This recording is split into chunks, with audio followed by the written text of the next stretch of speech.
Hello everyone, welcome to the golden age of Chinese philosophy that we're going to be talking about this week.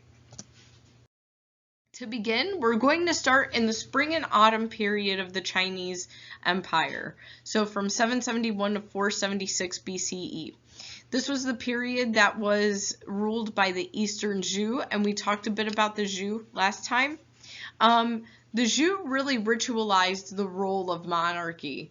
There was a loss of royal authority due to a loss of land, but they really sought to ritualize how the monarchy was formed and the actual practices of the monarchy.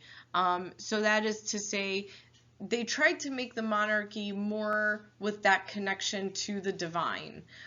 So even though there was a loss of some monarchical authority because of land control, they still sought to create an image of the divine monarch. Because of the loss of land control, the Zhou tried to keep more strict control of the lands they kept a hold of. And they did this through the rise of a vassal system.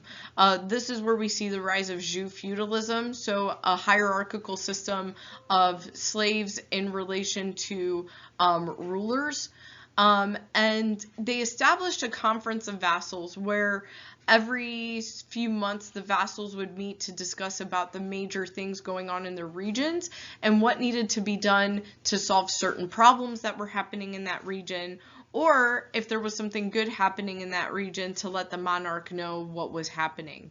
So really what we start to see through this system is the development of a role of a hegemon, that is one distinct centralized ruling culture that rules over many different regional lands.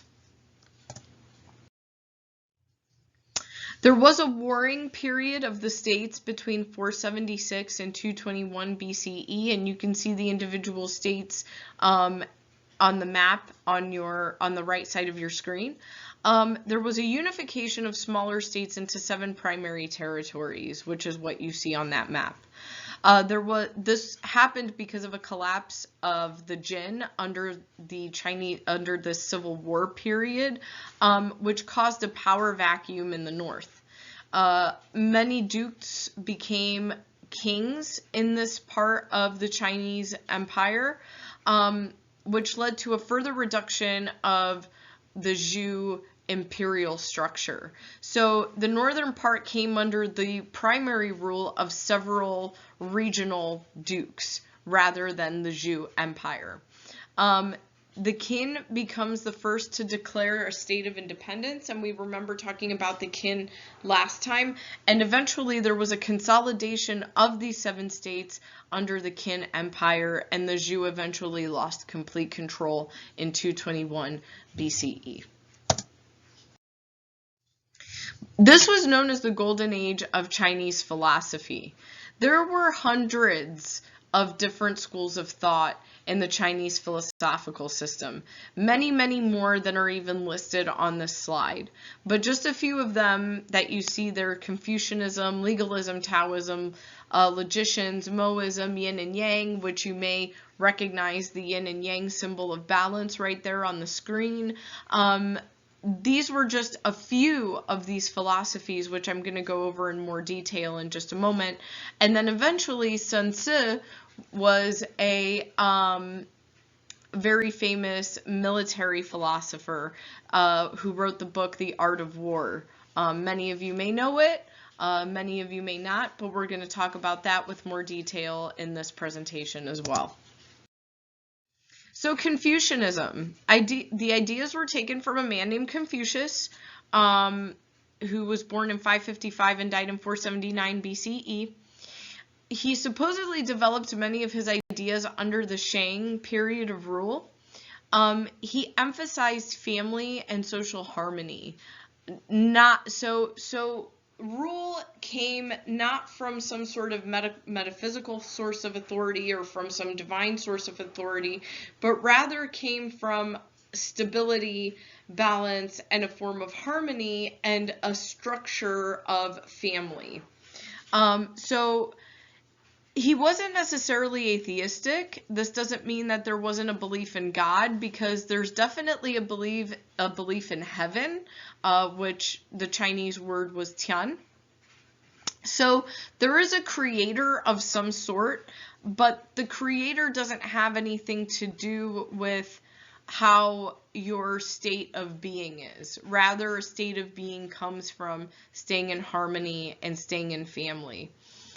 There was a system of morality in Confucianism known as the Five Constants, and that those five constants were benevolence, righteousness, proper action, knowledge, and integrity. These five elements were what composed your moral compass. This is what you used to determine how good a person you were. And this is what you used to bring you into a state of balance. Balance is incredibly important in Confucianism, because people that believed in Confucianism or ascribed to it didn't see the world in terms of good and evil, but saw it rather in terms of chaos and order. So if things were in chaos, you needed to bring it back into order, and the way you brought things to order was through balance. Legalism is another one of the philosophies ascribed to here. This bypasses morality in favor of reality. So unlike Confucianism, there is no moral center here. There's a focus on achievement of law, order, and stability. So stability in the world comes through the application of law and order. A combination of political thinkers in the warring states thought up legalism, and you can compare it with authoritarianism, kind of like Machiavelli. Machiavelli is often thought of the person as saying the ends always justify the means. He never actually said that, but basically you do whatever you need to do in order to maintain and control power. This is very anti-Confucianist, and there is an innate difference of how they believed in human nature. Confucianists believed that human nature was innately good. Legalists believed that you couldn't rely on people. They weren't necessarily innately good. They don't necessarily seek to do order or do good in the world. Taoism also focused slightly like Confucianism, but it's different than Confucianism, focused on living in harmony and in harmony with nature and in reality. It differed from Confucianism in that there was less focus on the role of ritual, so there wasn't necessarily a set thing or a set order of things that you needed to do in order to bring harmony into the world. It combined features of legalism in determining the nature of reality. So kind of like legalists in some ways as well, they believed that reality wasn't necessarily brought to order by people. This is based on the Tao Te Ching of Lao Tzu, he was a very, very legendary author, kind of pseudo-legendary because we're not really sure who he was. Wu Wei, who was another famous thinker of Taoist ideology, said that there is action without action. There are things in the world that occur without a necessary human action to be taken. And the elements of Taoism that are really focused on as how humans should be is compassion, moderation, and humility. Logicians focus on argument and rhetoric, so this is really about looking at language. They compare kind of like to the sophists in Athens. It's education for the sake of education, it's knowledge for the sake of knowledge, and they believe that there is no universal truth. So there's nothing in the world that is true, there are only different individual perspectives. My truth is not your truth. Moists really based on Mozi's universalisms and equality. They were more utilitarian, and they actually helped establish meritocracy in China. So that is, how good of a worker you were is what determined where you were on the social scales. This is probably the longest lasting feature of Moists, and this is actually still on many civil service exams. Sun Tzu, like I said, wrote The Art of War. He was from the Eastern Zhou, the early warring states period, and he possibly was a combination of several different military leaders. We're not quite sure who he was either. He's very mysterious. His identity is very mysterious. So The Art of War is a guide to warfare, and it combines chapters on strategies, maneuvers, training, and espionage. Famous quote from The Art of War is, "All warfare is based on deception. Hence, when we are able to attack, we must seem unable.